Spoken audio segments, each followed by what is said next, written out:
The Quran is a glorious testimony now to conclude the herd. Mr. Waliari বলছে পৃথিবীর বুকে এমন একটা গ্রন্থ যেটার নাম কোরআন মানুষের অন্তর্জয়ের এক প্রধান আকর্ষণ। বলুন সুবহানাল্লাহ। নবী সম্পর্কে যদি একটু ন্যূনতম জ্ঞান থাকতো, mister sir William Booth the democracy of Islam খুলে দেখুন। She will say, I am disciple and also follower of Jesus, but Prophet Muhammad is the perfect person in all our world. He was the better by not only his own age, but his knowledge. আমি বংশসূত্রে, জাতসূত্রে, পরম্পরা সূত্রে, আমি খ্রিস্টানের ছেলে খ্রিস্টান, তথাপি সত্য বলতে আমার মুখে বাধে না। আমি আমার ধর্মের নবী যিশু নয়, বরং ইসলামের নবী মুহাম্মদকে পৃথিবীর শ্রেষ্ঠ এবং খাঁটি বলে মনে করি। বলি না সুবহানাল্লাহ। He was the better mind, not only his own age, but of all ages. কেবল সেই যুগের একজন মনীষী ছিলেন না, বরং তিনি সর্বকালের সর্বশ্রেষ্ঠ, সর্বযুগের সর্বশ্রেষ্ঠ, সর্বসময়ের সর্বশ্রেষ্ঠ মনীষী ছিলেন। আর মুহাম্মাদের আদর্শ তার জন্ম থেকে নিয়ে 63 বছরের মধ্যে সীমাবদ্ধ ছিল না। মুহাম্মাদের আদর্শ তার জন্ম থেকে নিয়ে কিয়ামত পর্যন্ত মুসলমান নয়, মানব জাতির কাছে দৃষ্টান্ত রেখে গেছে। কে বলছে? কোন মুসলমান না। মিস্টার স্যার উইলিয়াম বুথ নামের আগে কি আছে? স্যার। স্যার উপাধি প্রাপ্ত কাদের বলে? কত বড় বিদ্বান ছিলেন মিস্টার স্যার উইলিয়াম বুথ লিখছেন, that is exceptional testimony about my holy Quran. Quran সম্পর্কে বলছেন, that is exceptional testimony no author of it has remained 13th century with his poor text. That is my holy Quran. Mr. Baswakar Smith likhchen, the Quran is a book which is a poem, a code of life and a code of laws, a book of common prayer, all in one, and is never written by large section of humanness. As miracle of purity, as miracle of purity, as miracle of style, as miracle of wisdom, and as miracle of truth. All miracles come by one man, Prophet Muhammad. Bolun Subhanallah. কত সুনাম শুনবেন কোরআন সম্পর্কে। Mr.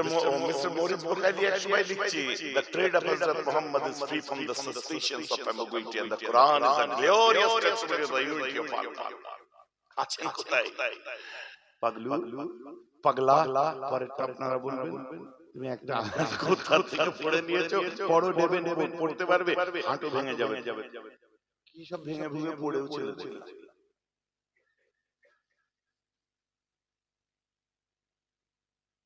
বহু case খেয়ে ফেলেছে এর মধ্যে। পাবলিকের কাছে ফাটাই করে বেড়ানো মানুষ আমরা নয়। কথাটা বুঝতে পারছেন? আমার মতে বলে কম কম করে যারা চিৎকার করে কমকে বাঁচাতে ময়দানে নেমেছে, তাদেরকে একটু এগুলো নিয়ে চিৎকার করা দরকার। লাগে আঘাত লাগবে, আঘাত লাগলে কম তো আগে এগুলো নিয়ে বলা দরকার। আমির খান মুত্তাকি পবিত্র ভারত ভূমি, যেখানে গরিব নওয়াজ শুয়ে আছে, জামাই আদরে ঘুরে গেল, একটাও রাজনৈতিক নেতার মুখে কোনো কথা। আমরা সুফিজমে বিশ্বাস করি, তালিবানি লিডার এসে ঘুরে গেল, উল্টে আমাদের শুনতে আমরা রোহিঙ্গা। আর কেস ছিল দুলাভাই এসেছে, হাত পার করে দিল, ইউপিতে যখন ঢুকলো গার্ড অফ অনার দেওয়ার জন্য পুলিশ লাইন দিয়ে দাঁড় করিয়ে দিল। অচ্ছা অ্যাসেম্বলিতে বক্তব্য দিতে যে বাবা বলছে, हम लोग मानवता के साथ चलेंगे, जो मानवता के साथ है हम उस मानवता के साथ रहेंगे, हम लोग तालिबानी को नहीं मानेंगे, वो मानवता के विरोध है, जो तालिबानी के साथ चलेगा हम उनके साथ नहीं चलेंगे। কেন চলছে গুরু? রাষ্ট্রীয় মর্যাদায় নিয়ে আসলো, তাদের সঙ্গে চলছে কেন? মুখ না অন্য কিছু, হাসির।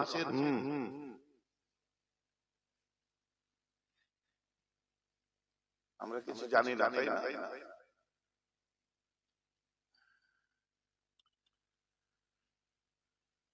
মধ্যে থেকে সেখানে যে নমনম করছে আর আমাদের কোনো মানে এত কিছু হলো। ভাই আপনারা এসআইএন নিয়ে আন্দোলন করেননি কেন? আরে দিল্লিতে গিয়ে করেননি কেন? দিল্লির গিয়ে সেখানে আন্দোলন হলো, আর ওয়াকাফের সময় আমাদের দিল্লি যেতে হবে। সব দেখছি মানুষের ভালোটা ভালো বলি, খারাপটা খারাপ বলি, কিন্তু এসআইএন নিয়ে আমরা কোনো আন্দোলনই করিনি। কেন বলেন তো? আমাদের কোনো টেনশন নেই। কি কথা ঠিক বলছি না ভুল বলছি? কোনো টেনশন নেই। আরে আমরা ওই দু বাটি খেয়ে এক বাটি বেঁধে নিয়ে গেছিল, ওই যে বাটিতে যেটা খাই ওটা খেতে পারি, কিন্তু ঘাস খাই না। পাগলা কুকুরে কামড়েছে, যে পাকিস্তান থেকে বাংলাদেশ থেকে এসে এই সমস্ত মানে ওখানে মুসলমানের অত্যাচার হবে আর ইন্ডিয়ায় চলে আসবে। আরে একা দুকা কেউ এসেছে, আসার পরে এখানে কাজ কাম করতো, তারা আবার ফিরে গেছে। কিন্তু দক্ষিণ কলকাতার যদি হিসাবটা একটু আপনাদের সামনে রাখি, মতুয়াদের হিসাবটা যদি আপনাদের সামনে রাখি, আসামের 12 লক্ষ কাদের নাম বাদ পড়েছে যদি একটু রাখি, এখন সব লিডার গুলো চুপ করে গেছে, বলছে স্যার দরকার নেই এমনি ভোট হোক। কেন গুরু হোক স্যার, আমরা চাইছি হোক। বুঝতে পারছেন না? তোমাদের রিপাবলিক যাদের ভাই ভাই করছো না, এরা সরু কঞ্চিতে তেল আর ঘি লাগিয়ে রেডি করে রেখেছে, কাপড় তুলবে, পাছায় মারবে, লাল করে দেবে একদম। যাও ভোট চাইতে। কি সর্বনাশ করেছে তার ঠিক ঠিক। আমাদের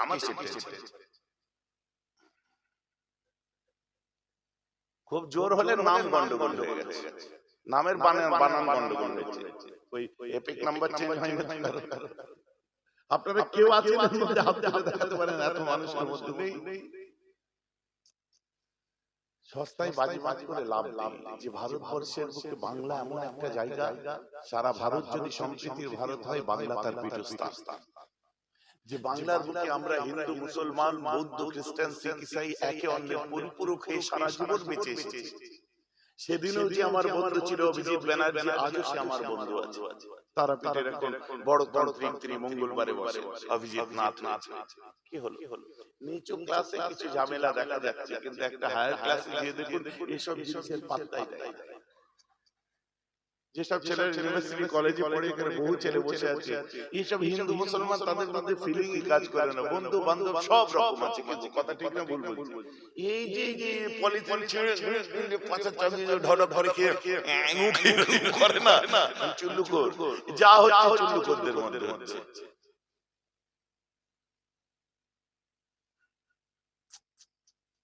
শুনতে খারাপ লাগছে, রাগ করে লাভ নেই, আমি এমন।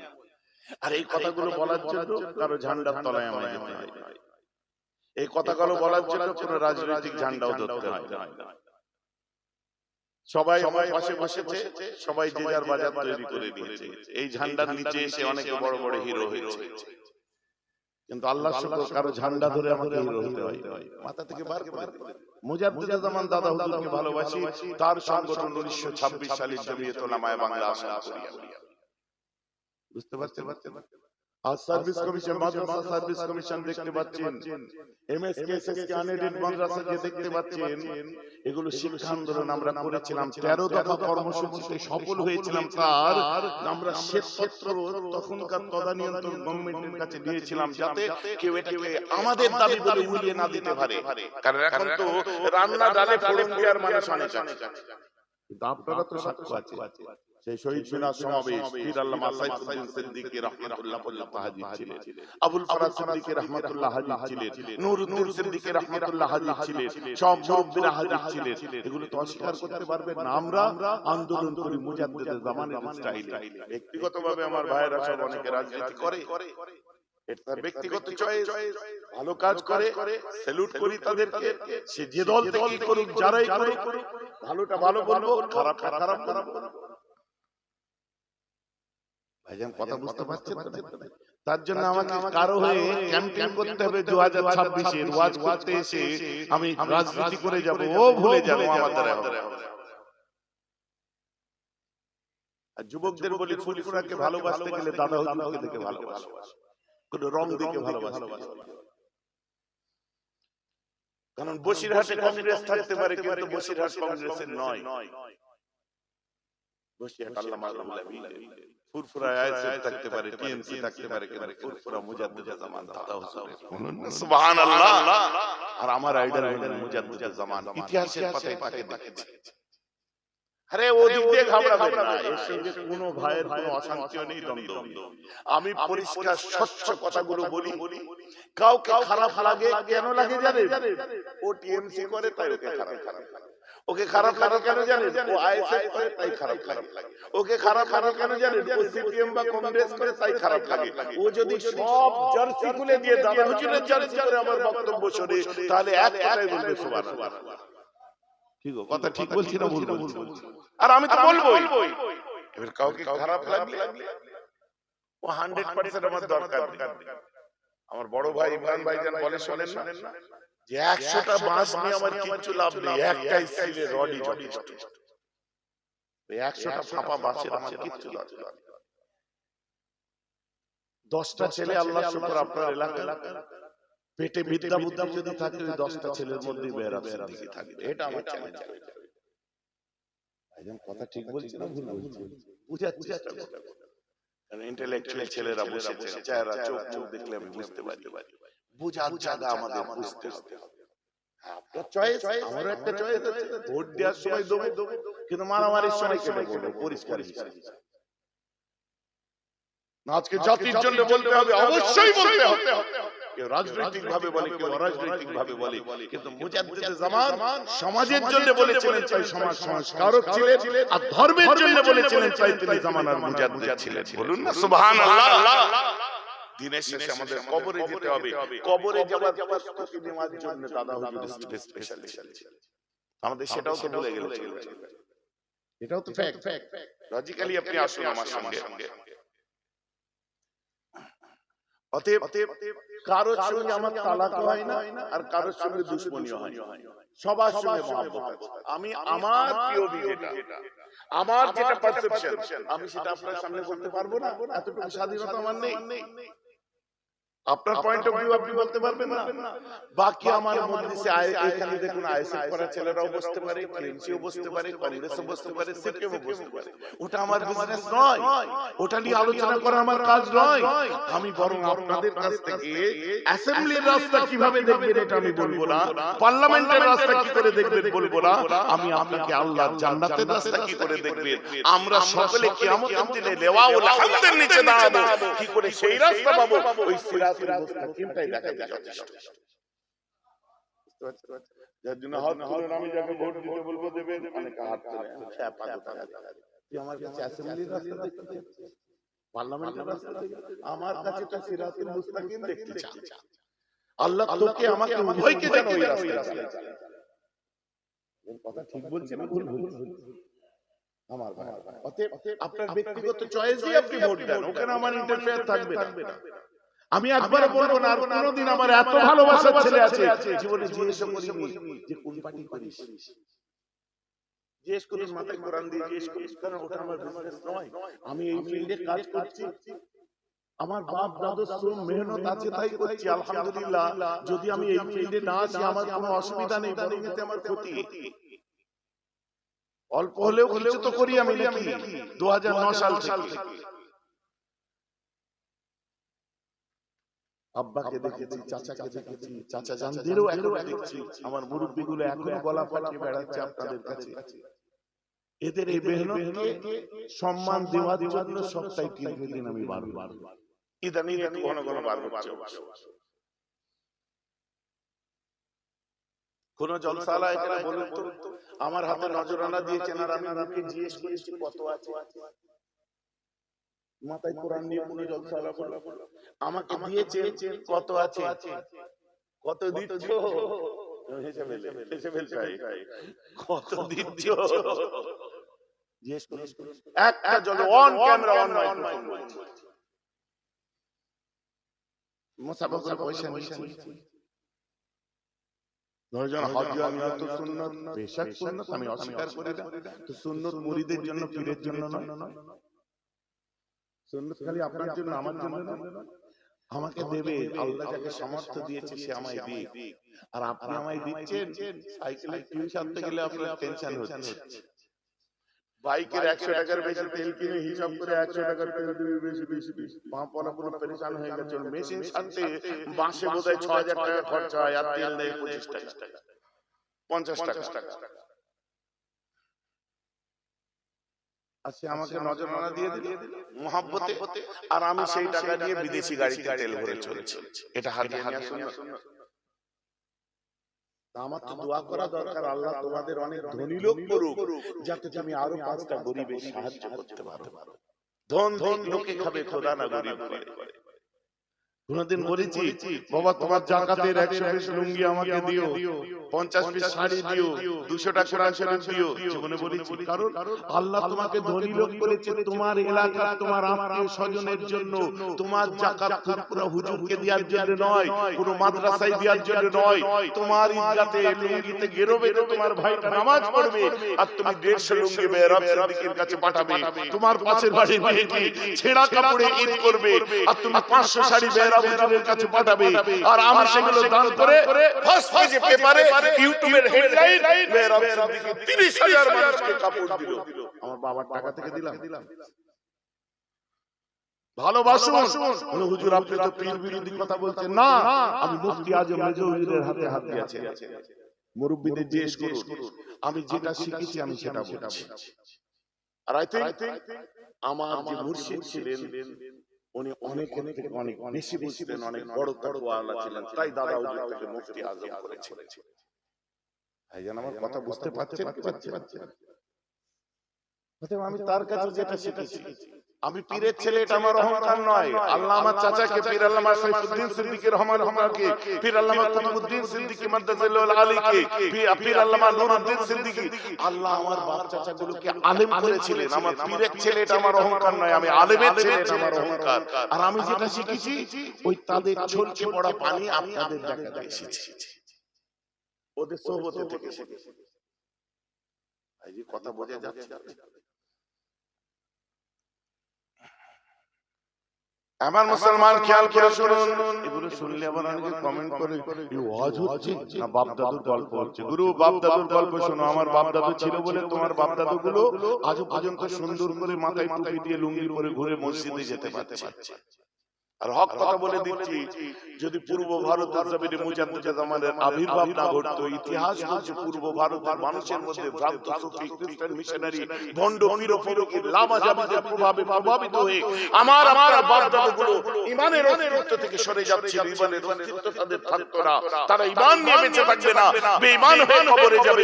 এই প্রশ্ন যেদিন দেখা দিয়েছিল, ও তোমার কোন আমির আসেনি, মোবাল্লিগ আসেনি, আর তোমার কোন শায়েখ আসেনি, আর কোন ডাক্তার মাস্টার আসেনি, ঈমানের রক্ষার দিতে যিনি এসেছিলেন এই বান্দার বাপ দাদুরা এসেছিল। এই বান্দার দাদা হুজুরের খোলাফারা কাজ করেছে। আর সুসজ্জিত সমাজ পূর্ব ভারত একটা হাদিয়া বা তোহফা হিসেবে পেয়েছে। বলুন না সুবহানাল্লাহ। তাই আমার বাপ দাদুর কথা বলছি। এমনকি যে কমেন্টটা করবে তোমার বাপ দাদু আমার বাপ দাদুর জন্য, পূর্ব ভারতের মানুষ যদি হয়, ঈমানের লড়াই অস্তিত্বের লড়াইয়ের দিকে মূল সত্য থেকে ঈমান দাবি করেছিল, ওটা আমার বাপ দাদুর অবদান। তাই তুমি মুসলমান। আমার কথা বুঝতে পারছেন? এটা ইতিহাস শোনালাম। সাউথ আফ্রিকার ডারবান থেকে দ্য মুসলিম ডাইজেস্ট কি বলছে দেখুন। মিস্টার সুধীর মিত্র হুগলি জেলার ইতিহাসে কি লিখছে, বিমলেন্দ্র শাসমল দেশপ্রেম শাসমলের মধ্যে কি লিখছে দেখুন। আপনার অনেক তার খেয়াল আসছে না, কত বড় বড় অমুসলমান লেখকরা মুজাদ্দিদ জামানকে নিয়ে লিখছে দেখুন। তাই দাদা হুজুরের ঢোল বাজাচ্ছে, যেহেতু এটা পূর্ব ভারতের জমি। বুঝা যাচ্ছে তো? বাস এবারে নাকে তেল দিয়ে ঘুমিয়ে পড়ো, আর বেশি চিন্তা করে নি, পাগল হয়ে যাবে, ট্যাবলেট খান। আপনাদের বলি ওই জায়গা মতো গেছে।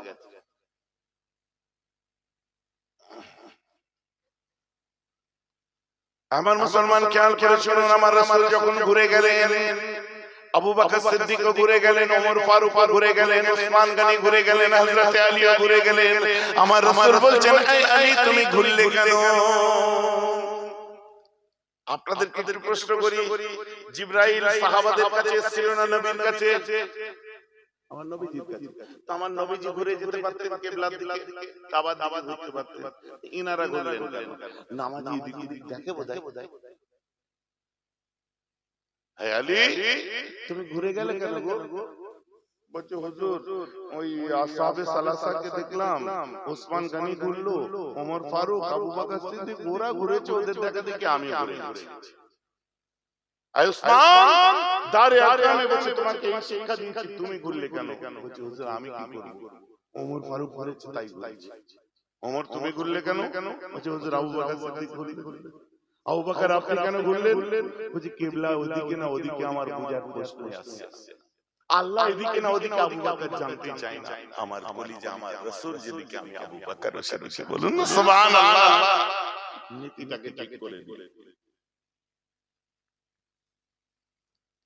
নতুন খবর কিছু না, আমার রাসূলকে কত কিছু বলেছে, বিদ্রুপ করেছে, গালাগাল করেছে, সেদিন থেকে অদ্যাবধি নবীজি আমার দিন দুনিয়ার বাদশা রাস্তা দিয়ে হেঁটে আসছেন, আবু জাহেল কোন ভক্ত হঠাৎ আমার রাসূলকে দেখার পরে হঠাৎ ভিতরে একটু বদমাইশি এসে গেছে। রাস্তা থেকে কিছু পাথর কাকর তুলে নিয়ে হাতে পিছনে লুকিয়ে নিয়ে আমার নবীকে বলছেন, এই ভাতিজা মুহাম্মদ সাল্লাল্লাহু আলাইহি ওয়াসাল্লাম, এই ভাতিজা বলো তো দেখি তুমি নবী কেরাম হয়েছে একটু দেখি, আমার হাতের মধ্যে কি আছে তুমি একটু বলো। আমার রাসূল পোলাইটলি বলেছিলেন, আপনার হাতে কি আছে আমি বলতে যাব না, বরং আপনার হাতের মধ্যে যে আছে সেই বলে দেবে আমি কে। আবু জাহেলের হাতের পাথরের ভেতর থেকে কালমা শাহাদাতের আওয়াজ আসতে আরম্ভ করে দেয়। কালমা শাহাদাতের আওয়াজ আসছে, জাদু করে দিয়েছে বলে ছুড়ে ছুড়ে নবীকে জাদু করে বলেছে।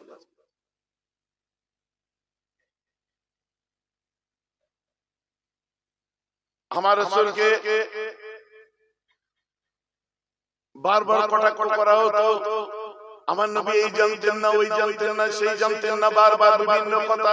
আমার রাসূল এটা জানতেন না, ওটা জানতেন না। আসরের ওয়াক্ত ছিল, মসজিদ থেকে বার হলেন, দাঁড়িয়ে আমার রাসূল ইমোশনালি চিল্লে বলছেন, হ্যাঁ আমার সাহাবারা, তোমরা বলছো আমি এটা জানি না, ওটা জানি না, সেটা জানি না, এই জানি না, ওই জানি না, কি জানতে চাও আমি নবীর কাছে তোমরা জানো, কি জানতে চাও? আমার নবী কোনো কিছু ঠিক করে দিলেন না যে এটা জানো, এটা জানো, ওটা জানো। আমার রাসূল কোনো পরিধি ঠিক করে দিলেন না, বরং আমার রাসূল আম বললেন, তুমি তোমরা আমার কাছে কি জানতে চাও? আপনি আমার রাসূলকে জিওগ্রাফি জিজ্ঞাসা করুন, ম্যাথ জিজ্ঞাসা করুন, আমার রাসূলকে আপনি কি বলে লিটারেচার জিজ্ঞাসা করুন, আমার রাসূলকে বায়োলজি জিজ্ঞাসা করুন, অ্যাস্ট্রো সায়েন্স জিজ্ঞাসা করুন, হোয়াটএভার আপনি যেটা খুশি চান। নবী বলছে তোমরা কি জানতে চাও জানো আমার কাছে। সাহাবারা বলছে, হুজুর আমার বিয়াদবি হয়ে গেছে, আমাদের হুজুর যত বলছে বিয়াদবি হয়ে গেছে। আমার রাসূল তত ইমোশনাল হয়ে বলছে, না তোমরা কি জানতে চাও জানো আমার কাছে। পিছন থেকে একজন দাঁড়িয়ে বলছে, আমি কিছু জানতে চাই। কি যে আমার বাপ কে বলুন তো? নবীজি বলছে, যে তোর বাপ তুই জানিস ওটা তোর বাপ নয়, তোর বাপ অন্য। লা লা আমার নবী বলেছে, বাড়িতে যে মাকে তলোয়ার ধরেছে, মা আমার বাপকে তুই ছাড়া কেউ বলতে পারে না, বল আমার বাপ, এটা আমার বাপ না। আরে বন্ধ দরজার মধ্যে কি হয়েছে আমার নবী বলে দিচ্ছে। বলুন না সুবহানাল্লাহ। তোর মাকে যে তলোয়ার ধরেছে, মা তুই বল আমার বাপকে। তোর বাবা ছিল অনেক ধনী লোক, বিষয় সম্পত্তির মালিক, সব সুপুরুষ ছিলেন, দেখতে সুন্দর ছিলেন, কিন্তু বুঝে গেছেন তো নাকি? আর খুলে বলতে লজ্জা লাগে। তোর আব্বার দ্বারা কিছু করি হতো না। আরে বাবা তোর আব্বা বেকার লোক ছিল রে, তার জন্য তোর আব্বার চোখের আড়ালে আমাদের যে গাধা ঘোড়া আস্তা বলে যে ছেলেটি চাকরের কাজ করতো, কি বলে রাখালের কাজ করতো, বাগালের কাজ করতো, যে ছেলেটি আমাদের বাড়িতে কাজ কাম করতো, ওই রাখালটার সাথে আমি জিনা করেছিলাম, আর তার দ্বারাই তোর জন্ম হয়েছে।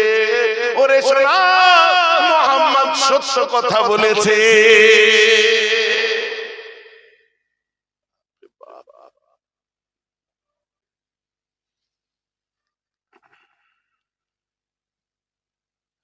আমরা পেয়েছি সব জব্দ করে রাখতে পারি, আমরা সব পেয়েছি জব্দ করে রাখতে পারি। আমরা মানিক পেয়েছি, কিন্তু কাঠুরের হাতে মানিক পড়লে হবে। আমার যুবকদের বলি, হ্যাঁ আমার নওজওয়ান ভাইরা, আরেকটা গল্প শুনিয়ে। একজন মানুষ ছিল, সে জঙ্গলে যেত, গাধায় করে, গাধা দিয়ে যেত, কাট কাটতো, আবার জঙ্গল থেকে আসতো, গাধার সেবা করতো, গাধাকে ধুইয়ে মুছিয়ে সুন্দর করে রেখে দিত। একদিন গাধাটা বড় ক্লান্ত হয়ে গেছে, জঙ্গলের মধ্যে তাকে পানি টানি পান করে পরিষ্কার করবে, কি করবে, খুঁজতে খুঁজতে একটা সুন্দর পাথর পেয়েছে। পাথর দিয়ে গাধার গা ঘষতে ঘষতে ঘষতে ঘষতে গাধার পিঠে পেটে মাথায় আপনার কোমরে সব জায়গা ধুচ্ছে বুঝলেন। আর একজন মানুষ যেতে যে দেখছে কাঠুরে কি দিয়ে আপনার গাধাটাকে ধোয়াচ্ছে ঘষছে, গাধার গা ঘষছে। বলছে কাঠুরে, বলে কি? বলছে তুই গাধাকে যে পাথরটা দিয়ে ঘষছিস একবার দেখি। হাতে নিয়ে দেখছে অরিজিনাল ডায়মন্ড, এত বড় একদম কোহিনূর হীরা। এই শোন না, ওই পাথরটা আমায় দিবি? কত পড়ে আছে নিয়ে নাও। না আমার ওইটাই লাগবে। কত পড়ে আছে নিয়ে নাও তো। বলছে না না আমার ওইটাই লাগবে। তা নাও, ক টাকা দেবে? তুই যা চাস তাই দেবো। এত বড় কোহিনূর, আমি তোকে 200 টাকা দেবো, দিবি? 200? কত বড় পাগল, 200 টাকা ওর কাছে 200 টাকায় কিনে এনে ভালো করে চকচক করে কাপড়ে মুড়ে একটা লুকিয়ে উঁচু জায়গায় একদম সংরক্ষিত স্থানে রেখে দিয়েছে, লকার করে দিয়েছে। কারণ কানো কান খবর যেন না হয়, কারণ ও মানিক চিনেছে কি জহরি ছিল মানুষটা। আর গাধাটা যে ধোয়াচ্ছিল কাঠুরে, ও মানিক দিয়ে ধোয়াচ্ছিল, হিরে ডায়মন্ড দিয়ে ধোয়াচ্ছিল। আর জহরি চিনে ফেলেছে, ডায়মন্ডটা নিয়ে গেছে, দিয়ে যে উপরে তুলে রেখে দিয়েছে। 1-1.5 মাস খবর নেই। যখন দেখছে কানো কান কেউ জানতে পারেনি, এবারে হাসি খুশি করে কাপড়টা খুলে দেখে পাথরটা ভেঙে চুরমার হয়ে গুঁড়ো গুঁড়ো হয়ে গেছে। কপালে হাত, দুঃখে পাথরকে বলছে, হে পাথর, তোকে দিয়ে গাধার পাছা ঘষেছে তখন ভাঙলি, গাধার পেট ঘষেছে তখন ভাঙলি, গাধার পা ঘষেছে তখন ভাঙলি।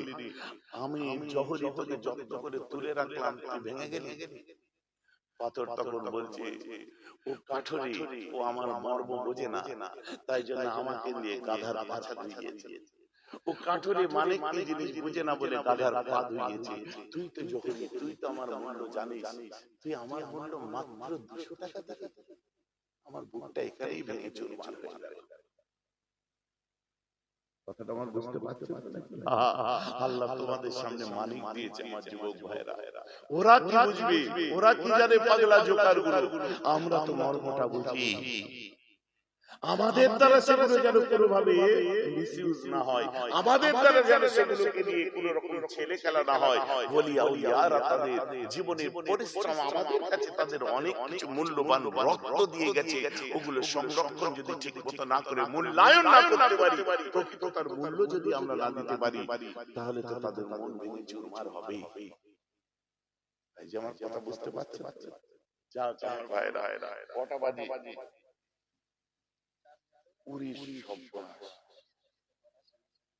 কি একটা বেজে গেছে, আমি এক্ষুনি উঠলাম না, কি করে একটা বাজলো?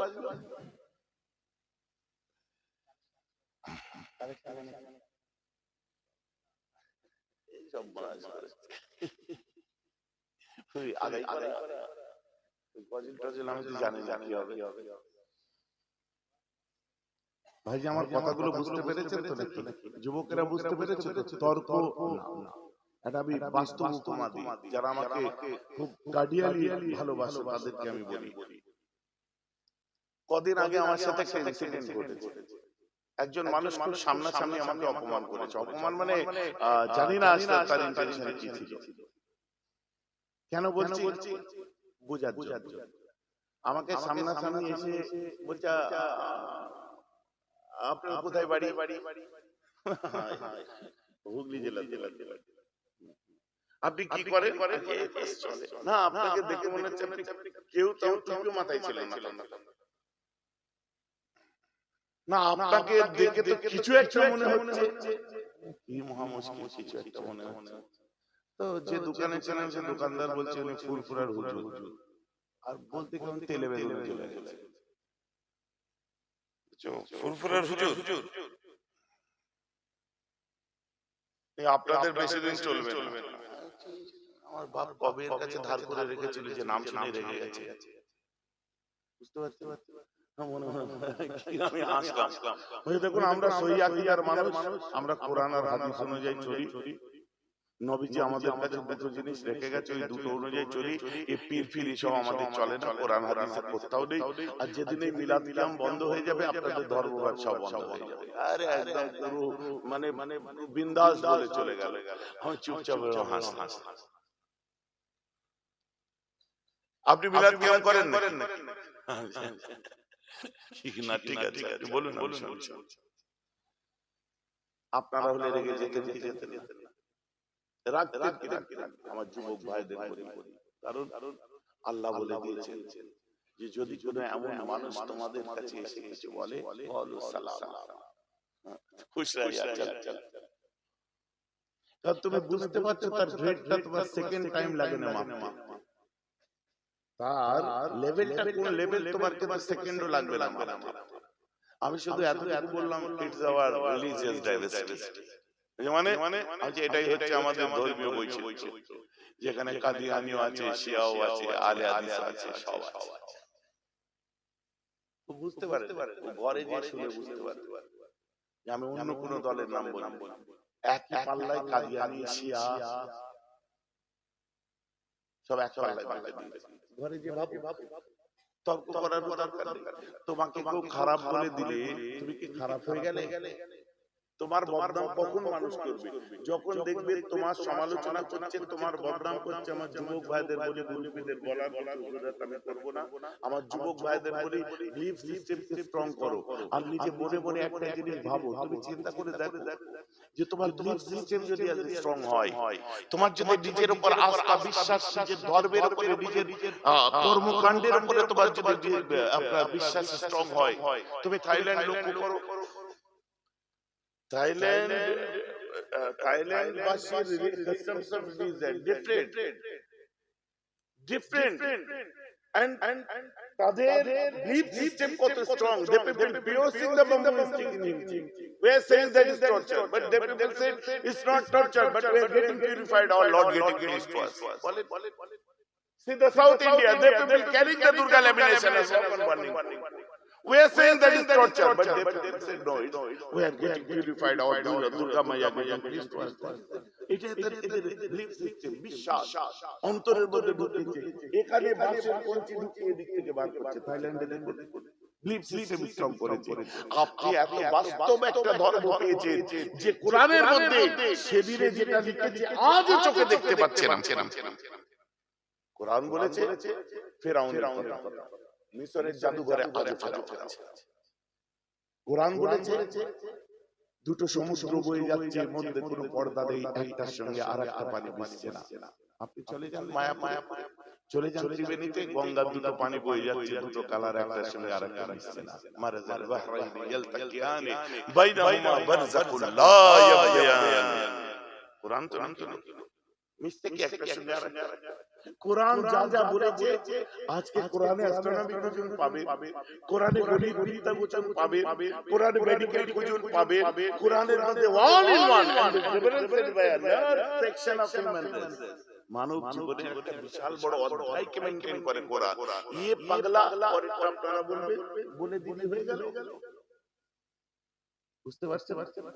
এসব দিয়ে বেশি নাচানাচি করতে হবে। মন খারাপ করো না যুবক ভাইরা, নিজের জায়গায় স্ট্রং থাকো এবং কিভাবে চলতে হয় তোমার পারসেপশনটাকে তুমি রাইট করো।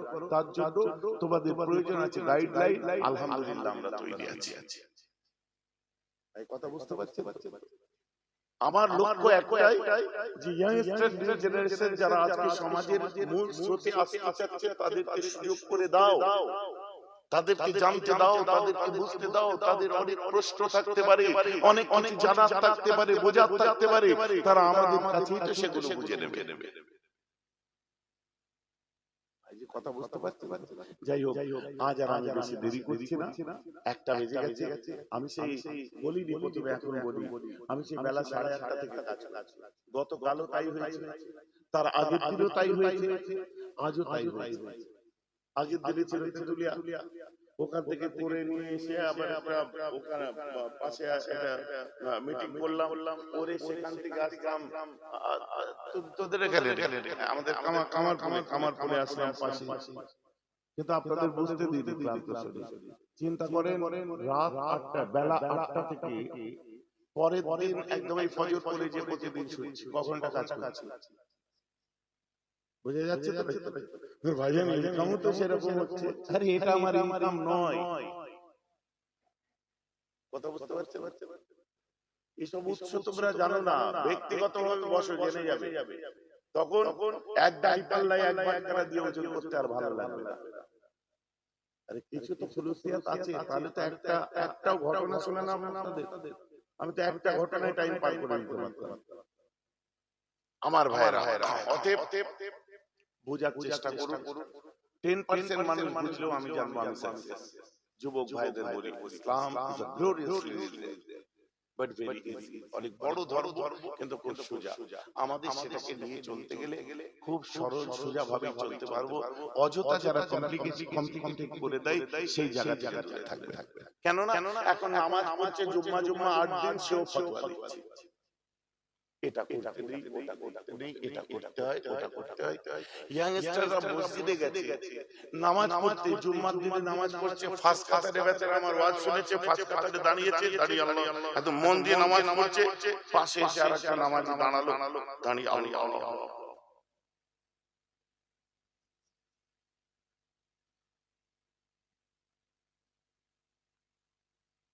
ये নামাজ পড়তে পড়তে আর চলতে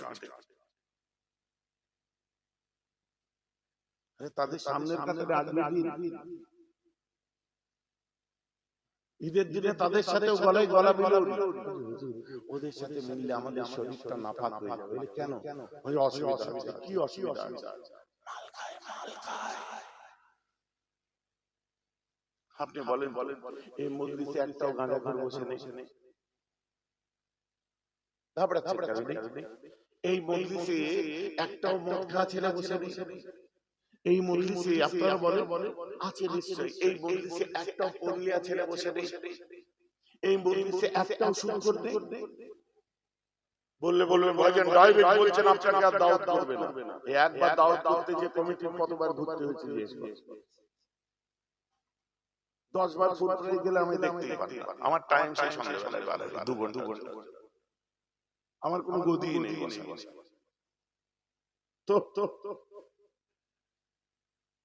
তো আজও যদি সরাসরি ডাইরেক্ট এই কথাগুলো গাঁজাখোর যদি না বলি, সুদখোরকে সুদখোর যদি না বলি, মালখোরকে মালখোর যদি না বলি, মুখের মধ্যে আজও কথা বলার টাইম আছে। আপনারা বলুন কোন লিয়া হালাল না হারাম?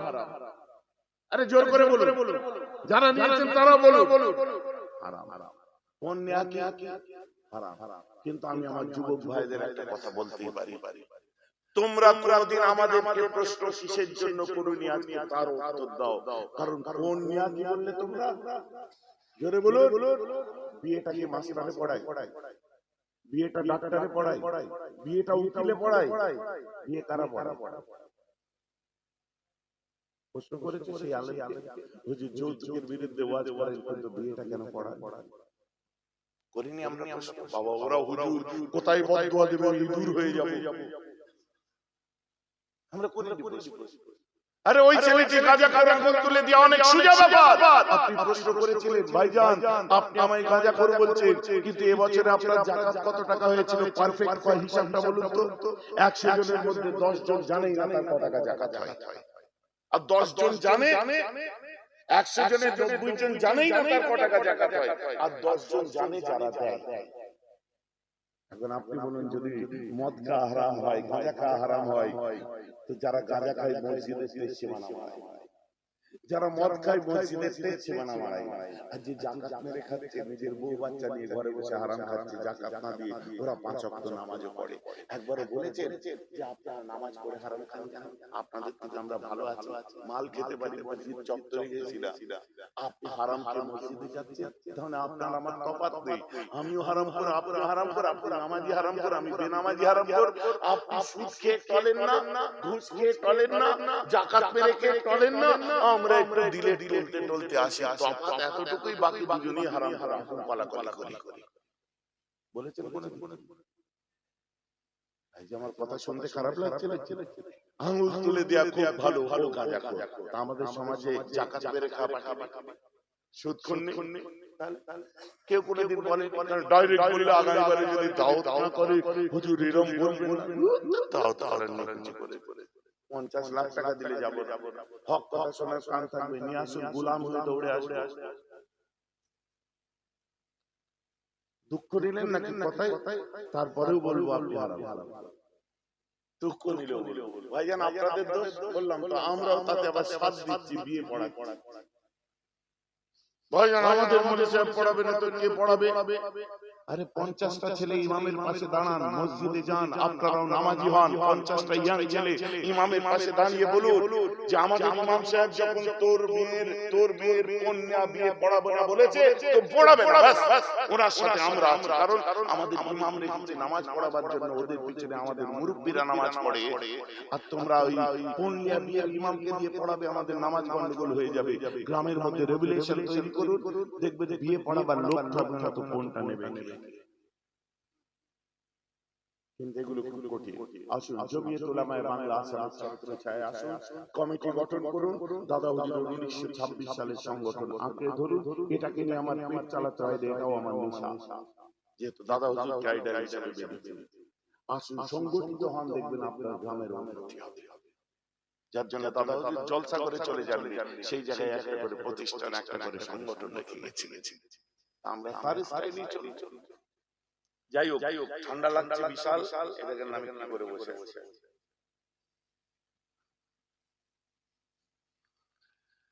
তো এখন এই লাইভ বন্ধ করুন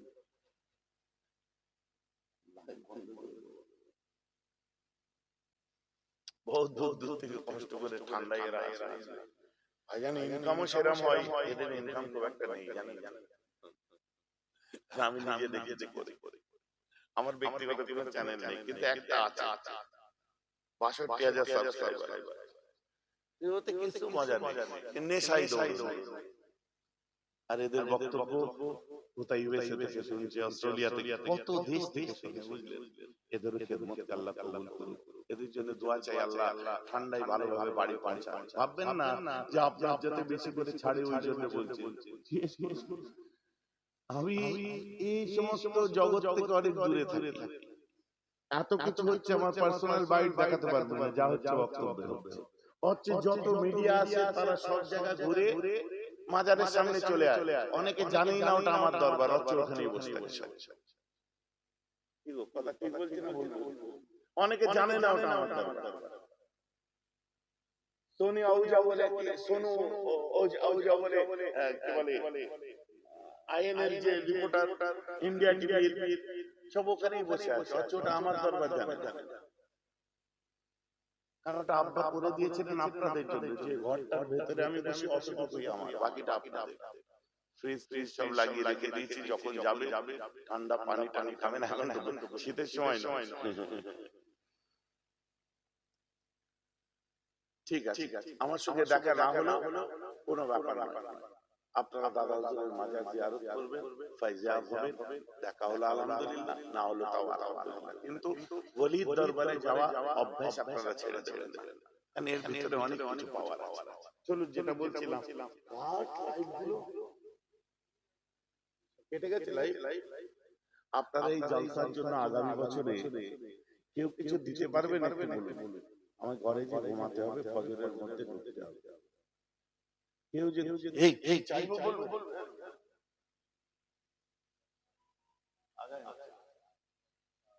বিরিয়ানির চাল লম্বা কত দাম 100 টাকা দিয়ে এক বস্তা মানে 25 টাকা কি দেবে কঠিন আগামী বছর এই জলসার জন্য এক বস্তা চাল আপনারা কেউ দেবেন কি আলহামদুলিল্লাহ আমার ইজ্জত থেকে দিয়েছি ভাই তোমাকে সালাম চুমুজি তোমাকে আল্লাহ কবুল করুক বলুন আমিন আমার ভাই আমার ইজ্জত রেখেছে ভাইয়ের নাম কি মোহাম্মদ ফিরোজ হাসান ভাই, সকলে বলুন মারহাবা, জিন্দাবাদ, নারে তাকবীর, ফিরোজ হাসান ভাই জিন্দাবাদ। এক বস্তা চাল বলুন মারহাবা, নারে তাকবীর।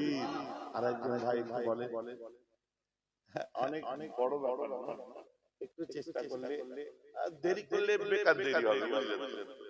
কত কুটুম এসছে, তাদেরকে টাইম দেওয়ার ব্যাপার, সবাই এখানে চলে এসেছেন, তারাও বোর হবে, দিকে আমাদের বাড়ি, কথাই হলো না, জলসা শুনতেই ব্যস্ত, ব্যাপার থাকে।